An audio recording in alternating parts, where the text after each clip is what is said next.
अंकित ग्राम सेवाधाम आश्रम में 78वें स्वतंत्रता दिवस पर राज्यसभा सदस्य बालयोगी उमेशनाथ जी महाराज ने किया झंडा वंदन। सेवाधाम में एकात्मता की भावना के साथ ईश्वर का वास है। बालयोगी उमेशनाथ महाराज। अंकित ग्राम सेवाधाम आश्रम में 78वें स्वतंत्रता दिवस पर मुख्य अतिथि मध्य प्रदेश राज्यसभा सदस्य एवं उज्जैन वाल्मीकि धाम पीठाधीश्वर बालयोगी उमेशनाथ जी महाराज ने विशेष अतिथि ईश्वर पटेल सह प्रांत प्रमुख मध्य भारत वनवासी कल्याण परिषद होम्योपैथ चिकित्सक डा. रूपल खालसा, सेवाधाम आश्रम संस्थापक सुधीर भाई गोयल एवं मोनिका दीदी सहित आश्रम के विशेष बच्चों, युवाओं और बुजुर्गों की उपस्थिति में ध्वजारोहण किया। उमेशनाथ जी ने अपने संबोधन में कहा कि सेवाधाम के इस पवित्र प्रांगण में हम सब लोग 78वें स्वतंत्रता दिवस के अवसर पर एकत्रित हुए हैं। सुधीर भाई के परिवार में 800 से 900 बालक बालिकाओं, बुजुर्गों और दिव्यांगों को एक साथ लेकर चल रहे हैं, उनकी देखरेख, स्वस्थता रखने का कार्य कर रहे हैं। सभी को एक दरी पर बैठा रखा है। यहाँ एकात्मता का भाव है और जहाँ एकात्मता का भाव होता है वहाँ ईश्वर निवास करते हैं। आप सभी के बीच आकर मेरा मन प्रसन्न है। ईश्वर पटेल जी ने कहा कि आश्रम के मुखिया सुधीर भाई ने अपनी पूरी जिंदगी इस आश्रम को दी, ऐसे संत पुरुष और कर्मवीर को प्रणाम है। मैंने हमेशा सुधीर भाई के सेवा कार्य को बारीकी से देखा और कहता हूँ कि हमारे परिवार में बिस्तर पर पड़े परिजनों को छाले हो जाते हैं, किंतु यहाँ पर एक को भी कोई जख्म नहीं है। उनकी सेवा को प्रणाम। डा. रूपल खालसा ने कहा कि मैं अपने पिता का धन्यवाद देना चाहती हूँ कि उनकी वजह से मुझे यहाँ सेवा का मौका मिलेगा। पिता और सुधीर भाई के मार्गदर्शन से उम्मीद है कि मैं यहाँ के निवासियों के स्वास्थ्य सेवाओं में लाभ प्रदान हम कर सकेंगे। इस अवसर पर आश्रम परिसर में तिरंगा रैली निकालकर आश्रम के विशेष बच्चों, युवा एवं बुजुर्गों ने राष्ट्रभक्ति से ओतप्रोत सांस्कृतिक कार्यक्रमों की प्रस्तुति दी। कार्यक्रम में उमेशनाथ जी को सेवाधाम मानवता सम्मान ईश्वर पटेल, डा. रूपल खालसा एवं ग्राम अंबोया सरपंच श्रीमती पूजा छाड़िया का सम्मान किया गया।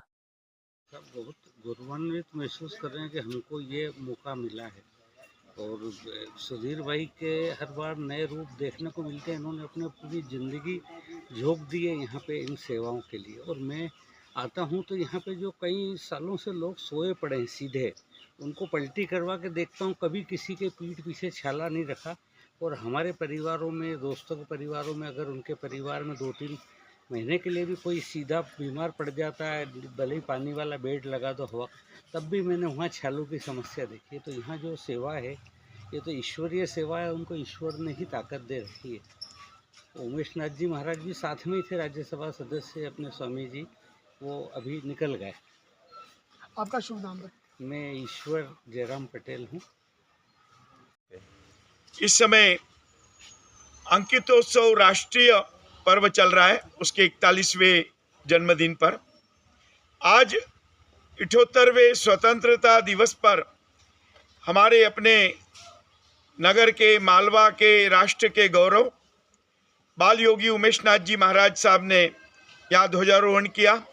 इस अवसर पर भाई ईश्वर जी पटेल, जो कि बहुत ही जाने माने समाजसेवी हैं, उद्योगपति हैं और सह प्रांत जो कार्यवाह हैं वनवासी कल्याण परिषद मध्य प्रदेश के, वे हमारे बीच में हैं।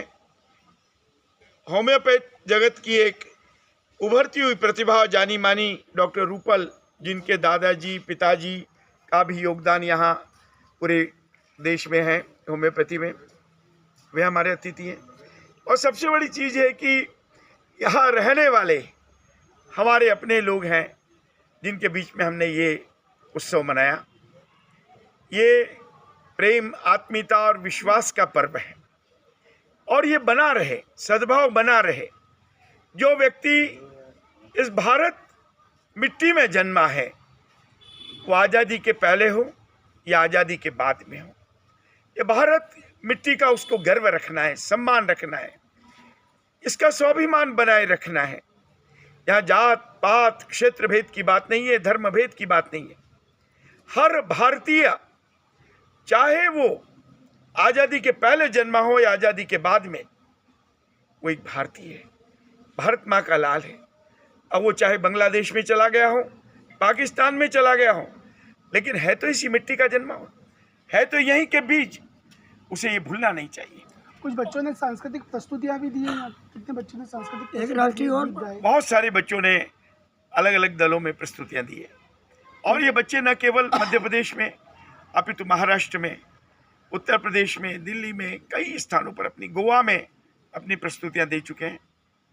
हम लोग जन सहयोग से सीमित संसाधनों में ये कार्य कर रहे हैं। भाई ईश्वर जी का आना भी हमारे लिए बहुत महत्वपूर्ण है। ये हमारे बहुत अच्छे साथी हैं। एक राष्ट्रीय और हमारे एक सरपंच नहीं, बस अभी रुको। आपके एक वृद्ध ने भी यहाँ पे अभी एक प्रस्तुति दी है। 7 साल से इंदौर से यहाँ आए थे, बहुत खराब कंडीशन में। मैं 15 दिन के लिए आया था और मेरे को यहाँ 8 साल हो गए। इनका प्यार की वजह से पढ़ा हूँ मैं। मेरे प्यार की वजह से बड़े हुए। अवसर है मेरे लिए भी कि मैं यहाँ पर आकर ही मुझे यहाँ जो सम्मान दिया जा रहा है। मैं doctor Rupal Khalsa, doctor T.S.. Khalsa की बेटी। जो प्रस्तुति हमने यहाँ बच्चों की देखी है वो इंटरनेशनल लेवल पर भी मैंने इतना ऑर्गेनाइज्ड कार्यक्रम नहीं देखा है। जो एक्सपोजर यहाँ बच्चों को दिया जा रहा है, बाहर के लोगों को इंस्पिरेशन लेनी चाहिए कि कैसे लोगों को संभाल कर रखा जाए, कैसे एक आश्रम को परिवार की तरह रखा जाए। आप कहाँ से? उज्जैन से? मैं उज्जैन से हूँ। पहली बार यहाँ पे आए हैं? मैं यहाँ, मेरे पिताजी यहाँ कई सालों से जुड़े हैं, मेरे दादाजी भी यहाँ से जुड़े आज हैं। से आप ये यहाँ देखेंगी, मरीजों को भी आके देखेंगे, ऐसी अच्छा। घोषणा करी आप। अब यहाँ पर मैं मेरी घर में आपका होम्योपैथी से क्लिनिक है। इलाज करना शुरू करने वाली कब कब आएंगे आप यहाँ पे? हूँ। महीने में 2 बार। आपका शुभ नाम? डॉक्टर रूपल खालसा। गालो मुस्कुरा लो, महफिलें सजा लो, क्या जाने कल कोई साथी छूट जाए। जीवन की डोर बड़ी कमजोर, किसको खबर है कहाँ टूट जाए। गालो मुस्कुरा लो, महफिलें सजा लो, वीरों के मरने पे रोते नहीं हैं, आंसू के दामन भिगोते नहीं हैं। यादों को उनकी गले से लगा लो, गालो आज गालो, गालो मुस्कुरा लो, महफिलें सजा लो। बहुत ये डॉक्टरों ने कह दिया था कि 8 दिन भी नहीं निकाले, लेकिन मिलन वालों ने शनि मंदिर में 2 साल से पढ़ा किया। मैंने बोला भाई मैं बच नहीं सकता तो मैंने क्या आश्रम में दे दो। मैंने कहा मैंने आश्रम देखे नहीं, तो पहचान वाले यहाँ लाए तो यहाँ गढ़ा नहीं सी थी। डॉक्टरों ने कह दिया 20,000 रुपये लगे। हमने कहाँ से लाए? हमने कह दिया कि मरे जी हैं आश्रम में चले जाएंगे। यहाँ 1.5 साल हो गया। हमको ऐसा प्यार मिला कि जिसका जवाब आपका नाम बताइए। प्रताप सिंह।